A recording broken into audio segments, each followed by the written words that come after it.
You're a woman who leads with love. You want connection, depth, emotional safety, passion that doesn't cost you your peace. But time and time again, you find yourself entangled with men who feel off. They might be successful, charming, spiritually aware on the surface, but something about the energy never sits right. You feel unseen, unheard, unmet, and then you start to wonder, is something wrong with me? Am I repelling healthy masculine energy? Am I asking for too much? Let me pause you right there and offer a resounding no. What you're feeling is the impact of a man operating from wounded masculine energy. And I promise you, it's not you. It's the energy he's embodying. Today we're doing a deep dive on what the wounded masculine looks and feels like, how it masquerades as strength, and how to stop confusing his control for power. We're also going to contrast that with what divine masculine energy actually feels like, and why once you've experienced it, you'll never settle for emotional dysfunction dressed up as high standards again. Welcome to 858 Society, where self-discovery meets transformation. I'm Ariel, your certified master spirit life coach, here to help you unlock your power, heal from the past, and create the life and relationships you deserve. In this space, we dive deep into topics like dating, relationships, spirituality, and personal growth, all designed to empower you to step into your highest self. Whether you're seeking clarity, confidence, or connection, you are in the right place. Now, let's get into today's episode. Let's start with the wounded masculine,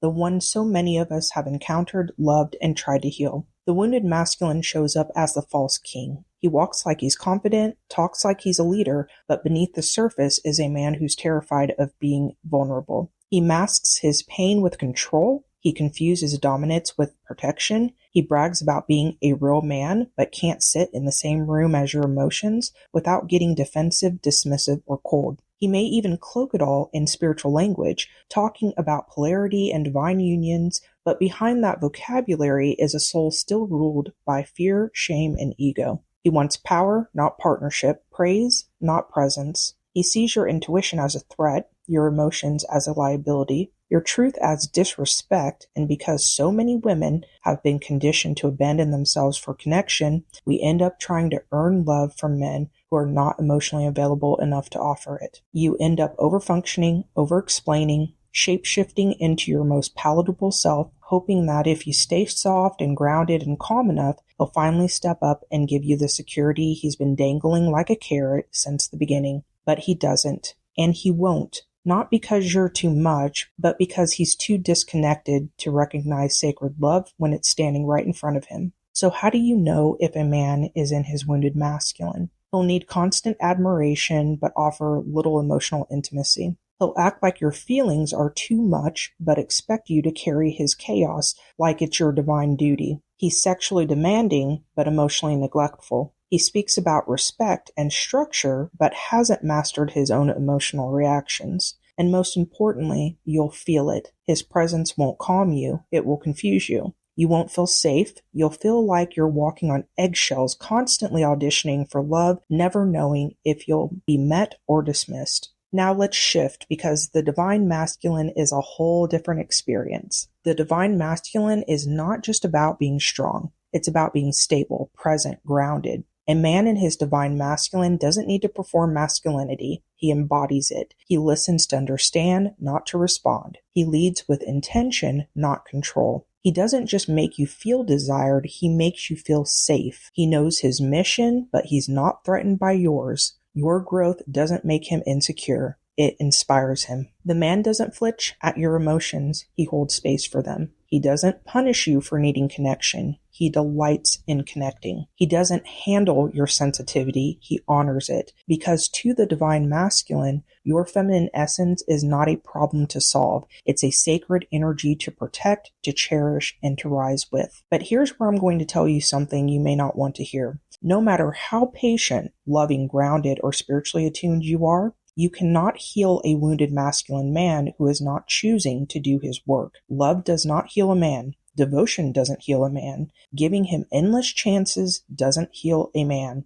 Initiation heals a man. Accountability heals a man. Brotherhood rooted in truth, not ego, heals a man. If you find yourself in repeated dynamics where you're trying to coax greatness out of the man, hoping he'll wake up one day and finally be the leader you deserve, I want to be very clear. You are not in a divine union. You are in a trauma bond, and no amount of feminine softness or strategic communication can fix a man who is committed to his dysfunction. So, what does heal the masculine? Not being coddled, not being worshipped, not being given access to your body before he's proven emotional maturity. What heals him is a willingness to confront his pain, his grief, his rage, his mother wound, his father wound, his addiction to being admired instead of being intimate. That healing doesn't happen because a woman held space. It happens because he chose to stand up, face himself, and walk into the fire of his own becoming. And what heals you, my love, is choosing not to entertain the false king.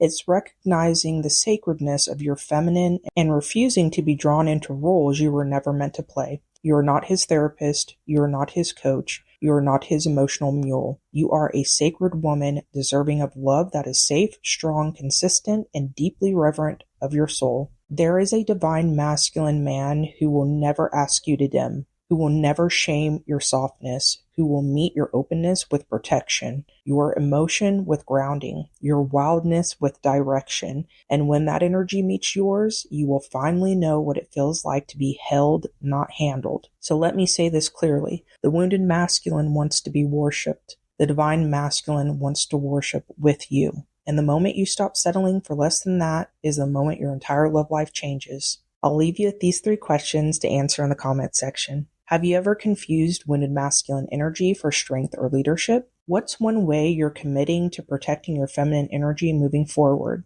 And lastly, how do you now define the divine masculine, and what traits are non-negotiable for you? I look forward to connecting with you in the comment section. If today's episode resonated with you, hit that like button, subscribe to my channel, and share this episode with someone who needs to hear it. And if you're ready to go deeper into your self-discovery journey, join my Patreon community where we explore transformative topics like dating, relationships, spirituality, philosophy, and more. You'll also find my beautifully designed digital guides filled with life-changing insights available on Patreon and on my website at 858society.com.